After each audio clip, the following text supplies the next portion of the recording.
The most significant moment in British political history since Brexit is currently unfolding with the Makerfield by-election. But how did we get here and what's going on? Now, it all started with this guy who, for months now, has been able to bat off any calls for his resignation and to replace him as leader. But unfortunately, we can no longer do that. But here he is, insisting that he shall cling on for dear life. Someone else gets 81 MP backers and challenges for leadership. Will you fight them? Well, we're not at that position, Chris, but I've said I don't know how many times that I'm not going to walk away. I feel very strongly that I must serve the people who voted me into office. Do I recognise that we've got to turn things around after those election results? Yes, of course I do. You can say that again. Meanwhile, I was born in Liverpool, but my journey began in this area. This guy, Andy Burnham, man from up north, begins his campaign to become the MP for Makerfield after the current Labour MP, who is a Labour MP, so it's a seat that Labour already hold, stepped down because he essentially fabricated evidence against journalists or something and said that they were acting on behalf of the Kremlin. And British scandals are crap, to be honest. But this is the Labour Party fighting for a seat that the Labour Party already held. He talks, of course, about the level of poverty and the cost of living, but seems to be completely unaware of the fact that the video begins with a Range Rover. You didn't see that? Cost of living crisis. There's a Range Rover. A ride. And, you know, something. This is where I live and this is my home and blah, blah, blah, blah. Which actually I think is kind of true. Now, who is Andy Burnham? Andy Burnham was an MP for a significant period of time and then became mayor of Manchester. And he has this, there's this perceived gravitas around him as a character. And he's being presented as the heir apparent to Keir Starmer. But the way the British system works is you have to be an MP to be a leader of the party. And to be an MP, you have to win an election. So they had to find a constituency that they think that they will win easily, which is obviously the most arrogant thing in the world, so that they could win it again with a different MP. It's actually best summed up by Reform's Layla Cunningham, who says, so ministers are campaigning to win a seat they already had for a candidate that wants to replace the PM that they have full confidence in and claim is going nowhere. And we're meant to pretend this is all perfectly normal. But then Wed Streeting, who was the health secretary but resigned in protest of Keir Starmer's leadership, who has ambitions himself of becoming Labour leader. This is all such a circus, and it's a terrible shame, but we may as well be entertained by it. Wes Streeting comes out and says, if I become Labour leader, we'll just rejoin the EU, which is a wild thing to say, because although actually the mechanism for rejoining the EU, Parliament could, it doesn't need the permission of the country to do it.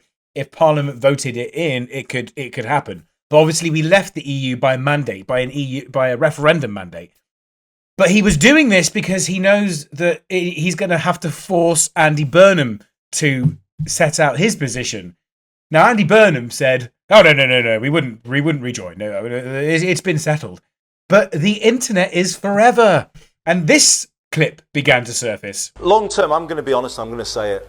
I want to rejoin. I hope in my lifetime I see this country rejoin the European Union. I'm absolutely clear about that. He's absolutely clear about that. Well, he had to be absolutely clear about his rebuttal of his own words only a few months ago. I am not proposing that the UK considers rejoining the EU. I respect the decision that was made at the referendum, and it's going to undermine everything I've said about strengthening democracy if we don't respect that vote. Here's why this matters. 66% of the Makerfield electorate voted to leave.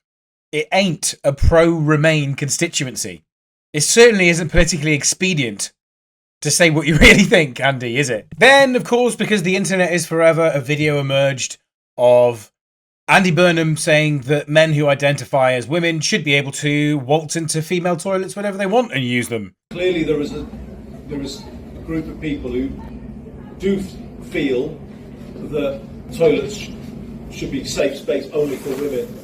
Yes, that would be the majority of people with common sense. So the Daily Mail ran the story that Andy Burnham said that men who identify as women should be able to use female toilets, and only a small minority object, he claimed. Andy Burnham opposed landmark ruling to protect single-sex spaces. This was, of course, the ruling of the Supreme Court that sex relates to biological sex, not the two-spirited and non-binaries. But then he did indeed come to his senses and disagreed with himself. Andy Burnham has backed the Equality and Human Rights Commission's guidance on single-sex spaces and said the Supreme Court ruling on biological sex must be implemented. He actually went a little bit further and said not only that single-sex spaces should be used on the basis of biological sex, but that net migration needs to fall further. Is there anything positive to report on for Andy Burnham? There kind of is, actually, and I think it's only fair that we mention it. Here's what happened. Scandal. Reform UK's thug tactics on display. Reform have officially become the party of intimidation and bullying with zero boundaries. They stormed into the Hamlet Cafe in Wakefield on Wednesday, overwhelming vulnerable young people with additional needs who were training there. I think these were kids with special needs or disabilities. No warning, ignored the rules, turned a safe space into a chaotic media circus. Gemma, the owner, is devastated. This wasn't politics, this was thuggery. Now, it's worth listening to what Gemma has to say here, because actually it demonstrates the difference between Andy Burnham and those that are in Reform. And it looks good for Andy. And I don't think he's done it just because it looks good, because, well, you listen to what she has to say, outside Buckingham Palace no less, and make up your own mind. I'd like to take a moment to reflect on the events that happened at the Hamlet Wigan CIC on Wednesday. I'd organised a lovely small event for 13 of our trainees that have completed their Gold Duke of Edinburgh's Award, and today we're here at the Palace to celebrate that in the gardens. The event was a very small low-key, just our trainees, and Andy Burnham was invited to come along to celebrate our trainees' success and achievements, and he did so in a non-political way. Andy has supported the Hamlet all the time on our journey from 2017, and if you go back onto our Facebook page you will see that Andy has been to the Hamlet on many occasions before. Andy turned up with no political agenda on Wednesday. He turned up on his own with no cameras, no media crew with him. At the end of our celebration, towards the end of our celebration, the Reform Party did turn up and just walked into our cafe. It was very overwhelming, and a big party of minimum of 15 people did come, walked into the cafe and started filming and taking pictures straight away without asking permission, which there's signage all over our cafe that we are supporting young adults with additional needs who are very vulnerable, and there was no consent given for using the Hamlet as a political environment, and I don't condone that at all. So credit to Andy. This is something that he did off the radar. There's no photo ops. It's very difficult to use as leverage for political gain. But we see, don't we? We see what Reform are about. And so let's take a look at the Reform campaign so far. Credit to Reform. I think they've probably selected the best local candidate out of any of the parties. I also have that T-shirt that he's wearing.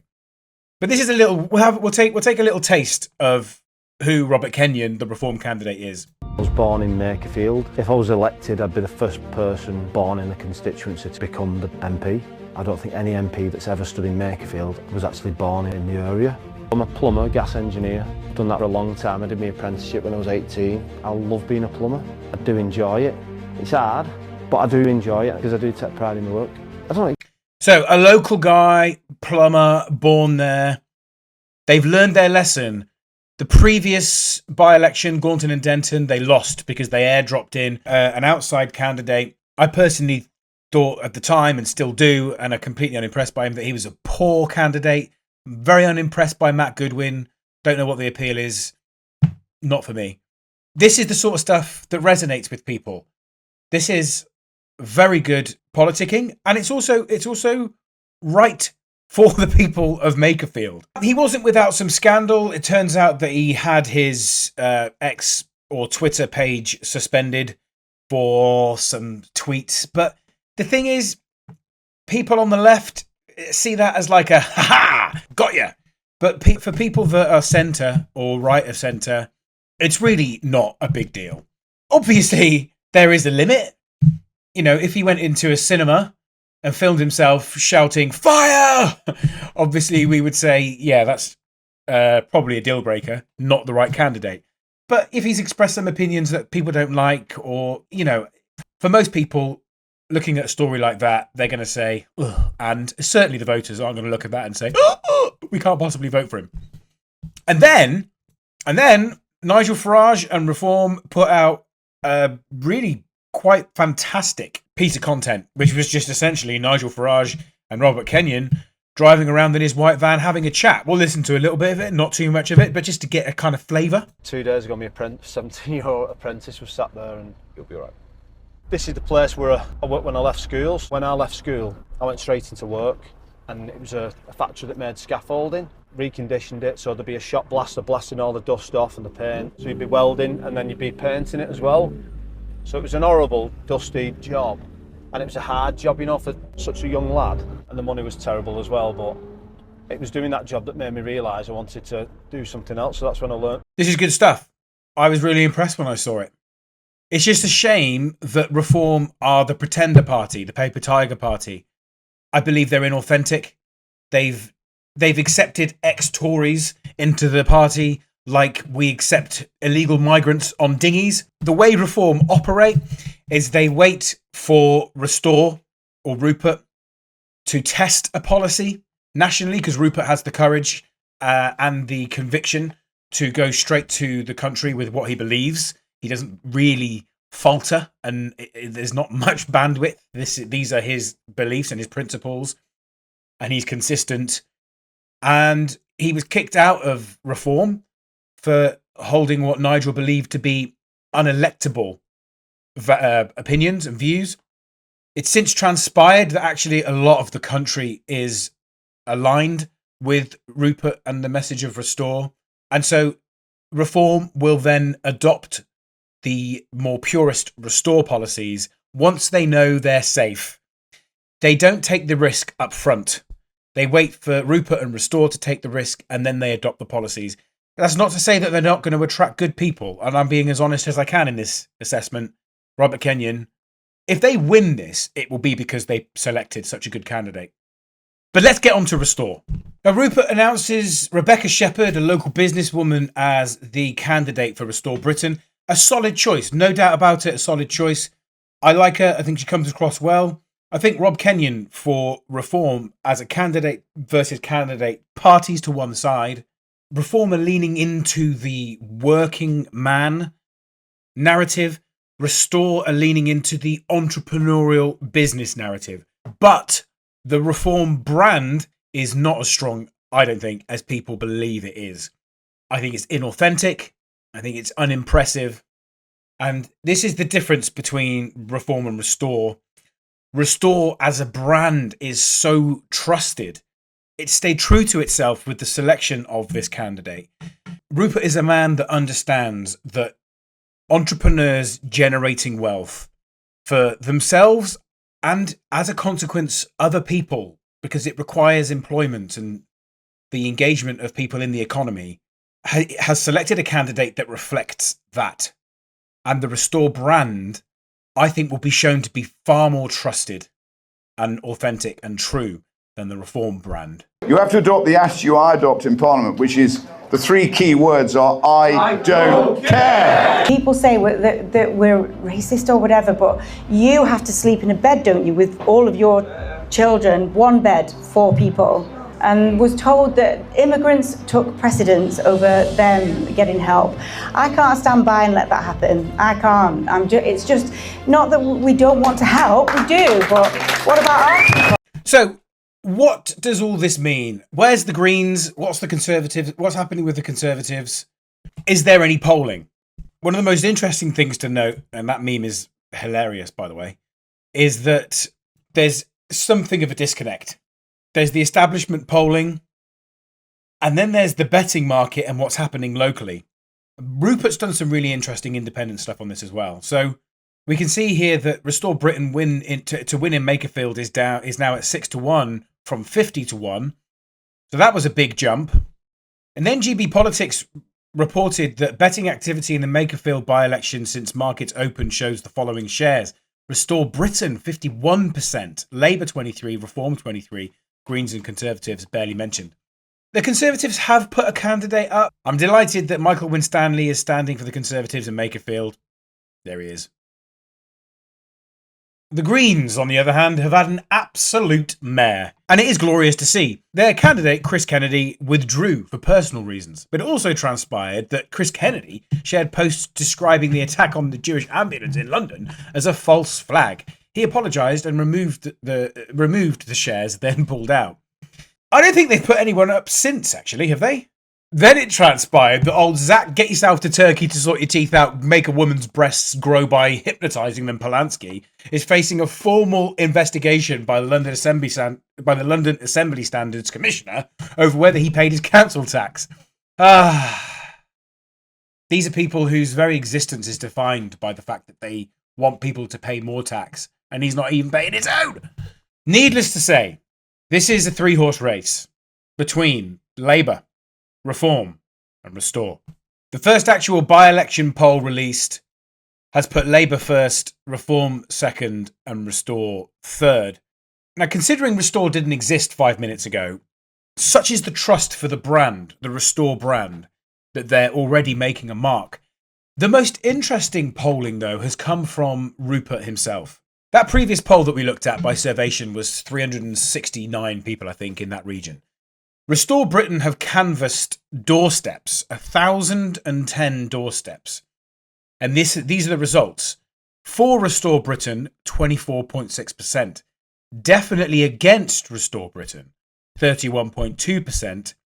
Undecided, 24.2%. And considering, 20%. Fascinating stuff. 250 of 1,000 people will vote for them. 300 of 1,000 people definitely won't. And the remaining 500 or so are either considering voting for them or undecided. That's where the election is won. If they can be converted, that's where the election is won. Now, candidate for candidate, as I've already said, they're both strong, with Robert Kenyon slightly edging it, in my opinion. This will come down to, number one, the people of Makerfield's appetite for voting for Restore, taking the risk and voting for them. Obviously, such an obvious point to make. But number two, how much of what we see of Reform can be trusted. My mind is already made up that you can't trust anything that they say. But they are well known to people. And that's quite difficult to fight against. And there's this really stupid narrative brewing, this split the vote narrative. Well, should people just never be ambitious? You should never be ambitious and try and take ground from other people in an election cycle, because it's splitting the vote. So we should never. So somebody like Rupert, with the decades of business experience and no external influence and no paymasters, a party like Restore Britain, who are so fundamentally tied to their principles, but they should just say, "Wow, what's the point? We'll just split the vote, so we just won't bother." Where's the ambition? There's no doubt this country's going through some changes. Now, in fairness to the mainstream media, this is Sophie Ridge. She's one of the main anchors at Sky News. She's tweeted to say, "Look at those Restore numbers." I do feel reassured when I see posts like that, because it does show that you can't just take it for granted that the mainstream media are still completely captured. I mean, they are, really, and we don't have much trust in them anymore. But it's good to see that there are people countering that narrative. Also this from Dan Hodges. "Just for fairness, this does reflect what I found in Makerfield. Restore have much more of a presence on the ground than I was anticipating. Have to see if they can sustain it, but it's real. As an organic turnout, these people here in the photo, it's pretty impressive." Rupert he's always ready for a punch-up. "Considering you've spent the last week sniping like a jilted ex, this is high praise." Dan Hodges, "You know my personal view, but I can only write what I actually see." Well, fair play to him. I don't know what the beef is. It's hard to keep up with it. This, from Dan Hodges again.